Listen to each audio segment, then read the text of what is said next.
Aku mau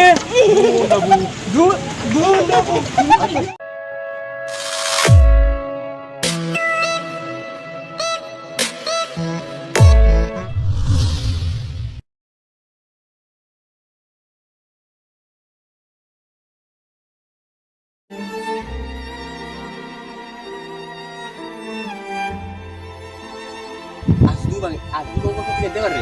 Kami itu negara berbadi. Dia akan tuh lebih itu sultan luaran. Aku asli itu berbadi.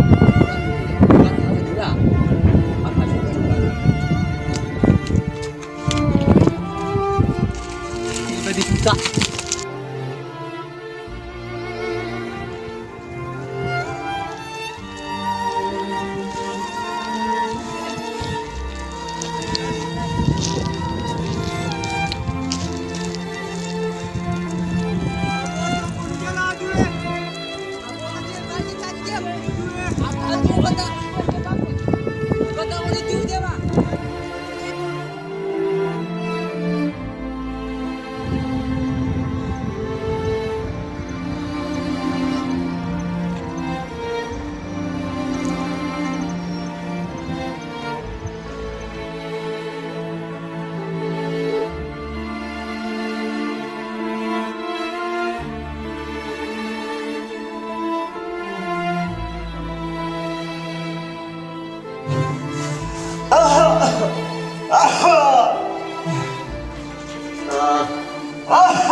Wajilnya daya oleh. Sekali jering mau bagai tumat. Makam aja ya Rabbi ya Rabbi ya Rabbi. Tiba-tiba serap.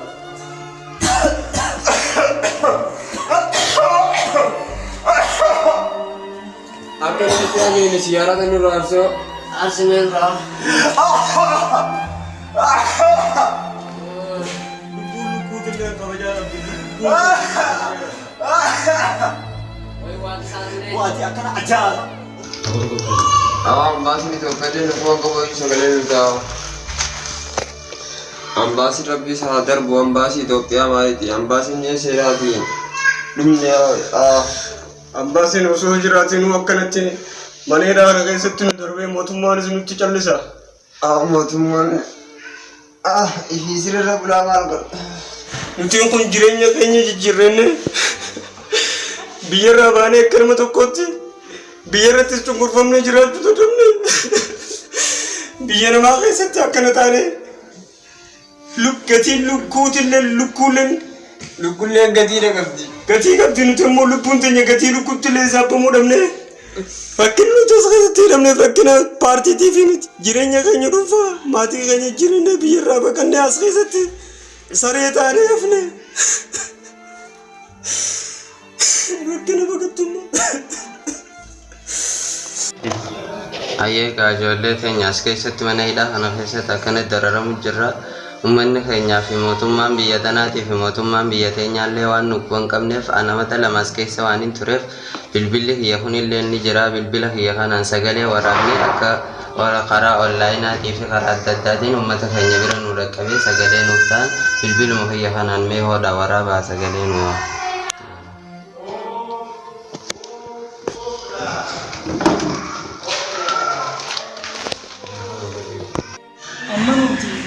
Hidang anak itu, motum malam azalnya motum mal bayar lama cini namanya tahu. Motum mal bayar lama motum mal sudi huni bayar itu. Wan motum mal kenya kabiye topya kan ajiru. Umat orang orang ajiru jecha motum mal nasi itu le kabajan ufguru dabe mana hidang anak kesan udara lagi. Kenafu umani keni sagale akan utani jecha silki warri moya askeza warri tura amnun silki waliu.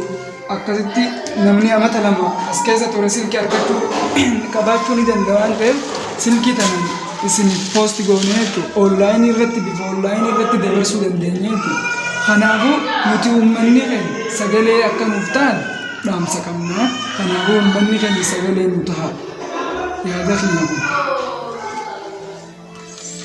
Ayyee mee toome obboleessa fayyamee cunqursaa as keessa jiru kamiin ibsitamee cunqursaa mana hidhaa keessatti waan ta'aa jiru kana.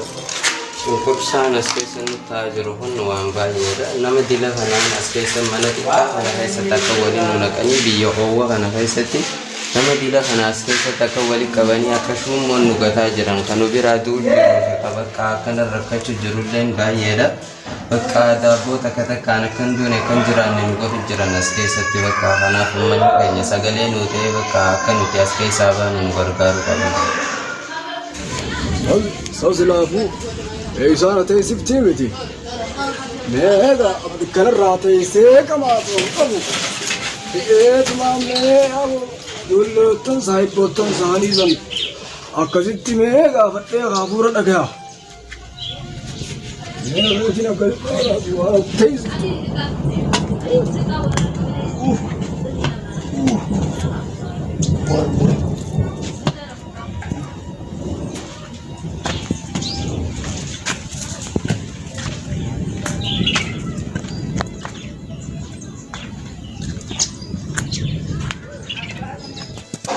Ayyee gaamee obboleessitee gaamee haatis mana hidhaan keessa amata takkaaf cinaadhaan tureette mee mana hidhaan keessatti roorroo kamtu sirra gahuu jira mee roorroo mee nurra gahuu jiru kana manna keenya kabii jirus dhagee sagalee akka nuuf ta'anis mee yaada kee.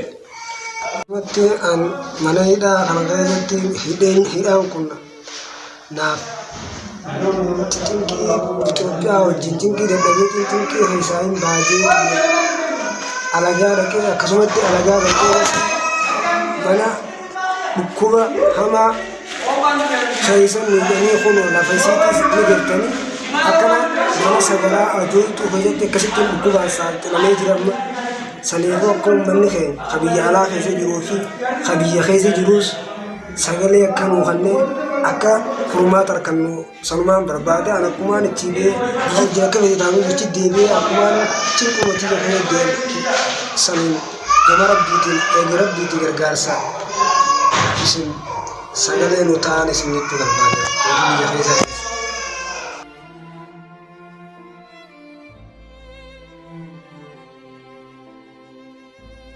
Yaa abbaa bakka eessatti deemta? Aboo ijoolleedhaan mee ijoollee saayibboottan isaanii san hafuura gaafadha jeetiin deemu jira baraatoo isa deemta. Anis barsanumaan sirraa hubadha jeetiin deemu jira. Aboo mucaa shariika isaa tokkoon gaafadha jeetiin akkasitti mee deemu jira. Ayyee benu baasinii haala mee ni gaafanna. Aboo waliin gaafannaa mee.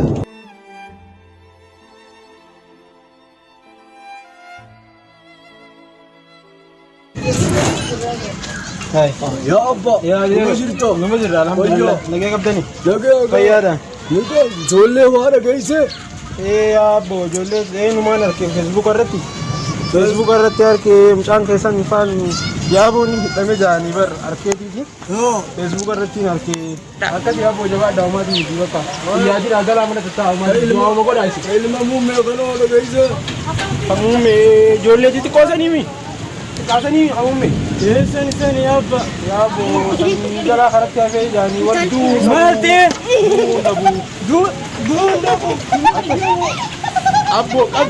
Ayyee gaamee obboleessa fayyaa nuufeetis gaa rakkina karaa kanatti baqattummaadhaan wajjumaan dhandhamnee as geenye kun erga as geenyellee kun akkanatti baqattummaadhaan kan ka'e biyya teenyattis roorrifamnee karaa kanattis rakkina ciccimaa wajjin dhandhamnee erga si kun mana hidhaan kan keessa dhufnee kun ammoo baattii lama gummii jirra mee mana hidhaan kan keessa maaltu si mudatame warra as keessa nu ban qabne kabiyee jiruus jechuudha gama onlaayinaa kana akka sagalee nuuf ta'uuf mee yaada kee waan as keessa nu dhagaa jiru kun.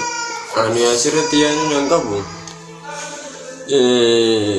Wallahi waan san nama dhiisii akkam saree funuun kan daabboo yookatti hafuuraan of godhanii barreessu takka daabboo nutti kan galgalaa ganama firii takka nu kennanii sanuma nyaannee bulla waan bishaan ajaa'aa kanatti fayyadamna khalaas yaachuu mataa qiyyaaliisi lubbuudha dhuma akka isaa ba'uun kiyyaan rabbi haa beeku wallahi uummata keenyatti waliin dhaamsa gala farditanumaa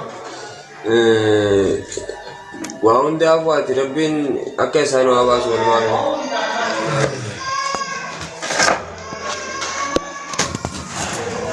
Ayyee gaamee atoo mee gidiraadhaa fi rakkinni mana iraana keessatti sira ga'u jiru mee daawwattoota keenyaaf mee warra biyyarraa fi biyyaadhaa teessuma daawwachuu jiruuf mee sagalee akka nuuf ta'an mee ergaa natti dabarsitu.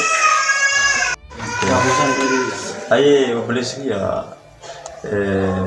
jiruun addunyaa tuni marti normaa hidhaati jira amma nuti kaachillee ka Itoophiyaallee mana hidhaati kunillee mana hidhaati mootummaan waan dhimmee mootii wayii ta'e itti fakkaata akkasii miti mootummaan kun dabraa kunni dhufaa kun dabraa kunni dhufaa mootii hundaa'u kanaaf uummanni keenya kan biyya alaatii fi kan biyya keessallee akka rabbii guddatti nu himan qofa dhaamsa qabaa dhaamsi biyya kanuma dhaamsi dabarsu jechuu barbaadetti obboleessa biyya. Gaamee obboleessa kee yaada suma yaada qabdu nuuf ibsine. Ni rafee. Wareegamee jira mucaan. Kunoo kana wajjin nama sadii.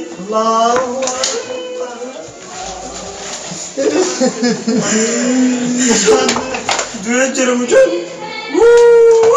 Way jireenya biyya namaa.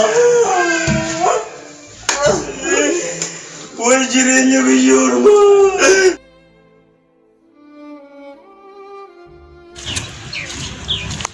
Hai, sabo, hai, sabo ilmaan jala dhumaniiti. Kaan taatu suuti du'a, kaan taatu as keessa du'a. Hai, sagalee ilmaan keenyaallee taatanii na bu'eedhaan kursii qabdanii tolteetan biiroo keessa. Ilmaan maalirra dhuman?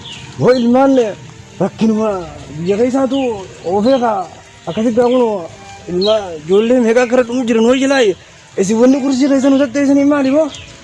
Eessa dhaqan? Hai, gamaa kana yaa'anii tuchi yaa'anii karatti deeman beeynaa nuti. Duuba amma nuti isaan waan hayyamaaniif hin deeminiif wanni akkanaa nuni ilaallatu dhimma keenyaa miti kun. Hayyama fe'isaa namni rakkinarraa deemu malee wayii hayyama fe'isaa. Heera keenya keessatti waa'een ajandaa kanaa ni ilaallatu adeero. Kunoo biyya keenya akkuma agartee kana kunoo tokkos nu biraa biyya jira ammaan tana. Sheerii godhatanii. Booda karaa keenyas kanuma gurguroona na ta'u malee beekiyya kanuma kunoo dhumta keenyas maneedhaan keessaa sagalee nuuf taatanii yoo nu baasuu baattan karaa keenyas kunoo hundinuu bakka takka akkanuma dhumuudhaaf yaanaa osuma nu gartanii obboleeyya keenya hamaatii maneedhaan keessaa qabtanis kan qabnes sagalee nuuf ta'a.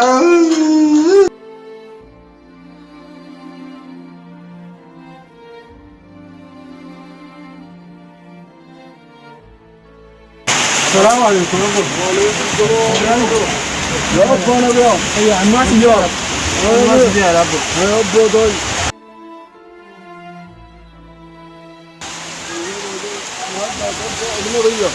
والله ما لك كده يجي وانا ما قد يجي هذا كابا مال يا أبو وني ربي كده يا أبا إيه وني ربي كده يا نقطة دني إيه يا أبو